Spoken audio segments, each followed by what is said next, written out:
Outsiders passed by and thought it was just another yard with many tenants.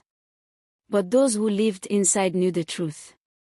They called it the evil compound. There was once a compound in a small, forgotten town. Its walls were high, cracked with age, and its black gate stood tall like a warning. Outsiders passed by and thought it was just another yard with many tenants. But those who lived inside knew the truth. They called it the evil compound. The compound belonged to one man called Mr. Okoro. Tall, dark, and sharp-eyed, Okoro was no ordinary man. People whispered that years ago, he had made a secret pact with powers of darkness. In exchange for riches and long life, he offered the souls of anyone who lived under his roof.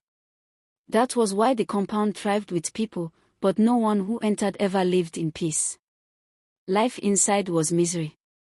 Food spoiled too quickly, water tasted of rust and blood, and no matter how brightly the sun shone, the compound remained damp and cold. At night, footsteps echoed on rooftops, chains rattled on walls, and strange cries filled the air. Children fell ill without cause, men lost their jobs, and women wept silently into the night. Worse still, no one could leave. Whenever a tenant tried to move away, tragedy struck. Some died on the road. Some returned, wandering like lost souls, muttering to themselves. Some were never seen again. It was as though the compound had claws that dragged its victims back. And through it all, Landlord Okoro grew richer, healthier, and stronger. Every rent day, he walked into the courtyard in his long black coat, cane tapping against the ground, a smile carved across his face. He collected rent with pride, and with every coin, the tenants felt their strength drain further. One day, a young couple, Chidi and Ngozi, moved into the compound with their little daughter, Amora. They were poor, and the rent was cheap. Okoro welcomed them with unusual warmth, his eyes lingering too long on the child. From the very first night, the family knew something was wrong. Ngozi heard whispers calling her name from the walls. Chidi woke to see shadowy figures at the edge of the bed. Little Amora laughed and pointed at empty corners, saying, "Mom, the people are playing with me." Soon, suffering came upon them. Chidi lost his new job after falling mysteriously ill. Ngozi's petty trade collapsed overnight. The family grew weaker by the day. When Ngozi asked the neighbors for advice, they only shook their heads sadly. At last, the tenants gathered in secret, away from the landlord's eyes. They told Chidi and Ngozi the truth. "Okoro is not just a landlord," one man whispered. "He sold his soul for power. The compound is cursed. Our suffering is his food. That is why no one can live." Ngozi's eyes filled with tears, but Chidi clenched his fist. "We cannot live like this," he said. "There must be a way to end it." The others shook their heads. Many had tried, but all had failed. Fear had chained them tighter than the landlord ever could. But Chidi was determined. He remembered the old Bible his late father had left him. That night, as chains rattled above their roof and cries filled the air, he prayed passionately, holding the Bible tightly. "God, deliver us," he whispered. The next morning, he went from door to door, speaking to the tenants. Some refused, too afraid. But slowly, one by one, their pain turned to anger, and their anger to courage. They agreed to fight. That evening, thunder rolled across the sky. The compound trembled as if it knew rebellion was rising. The tenants gathered in the courtyard, holding candles, crosses, and whatever fate they had left.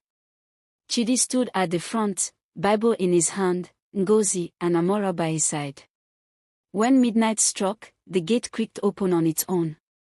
Landlord Okoro stepped in, dressed in his long coat, eyes burning red.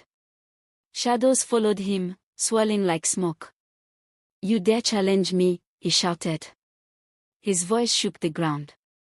"This compound is mine. Your pain is my harvest." He struck the ground with his cane, and the earth cracked open, releasing dark spirits that wailed through the night. The tenants screamed, but they did not run. They raised their voices in prayer, chanting, crying out for deliverance. Okoro laughed, raising his hands to summon more darkness. But suddenly, Chidi lifted his Bible high. His voice thundered above the storm. Your time is over. This house belongs to God, not to your evil. At that moment, the candles flared brighter. The tenants shouted in unison, their voices like a single army. Light burst forth from their circle, striking the shadows. The dark spirits screamed and dissolved into ash. Okoro staggered, clutching his chest. His eyes widened in fear as cracks spread across his skin like broken glass. No, he shrieked. You cannot defeat me. I own you all. But the prayers grew louder, rising into a mighty roar. The gates of the compound burst open with a deafening crash. A blinding light poured into the courtyard, swallowing the landlord. His scream echoed through the night as his body shattered into dust, carried away by the wind. Silence fell. Then, for the first time in decades, the compound felt different. The dampness lifted. The air was fresh. The walls no longer whispered. Children laughed freely, and mothers wept, not in sorrow, but in joy. The curse was broken. From that day, the tenants lived in peace. They rebuilt their lives, stronger and freer than before. The compound was no longer called evil, but Freedom Yard. And the story of Mr. Okoro, the man who sold his soul and was destroyed by the very people he enslaved, was passed down from generation to generation. A reminder that evil thrives only when good people remain silent, but when they unite, no darkness can withstand their light.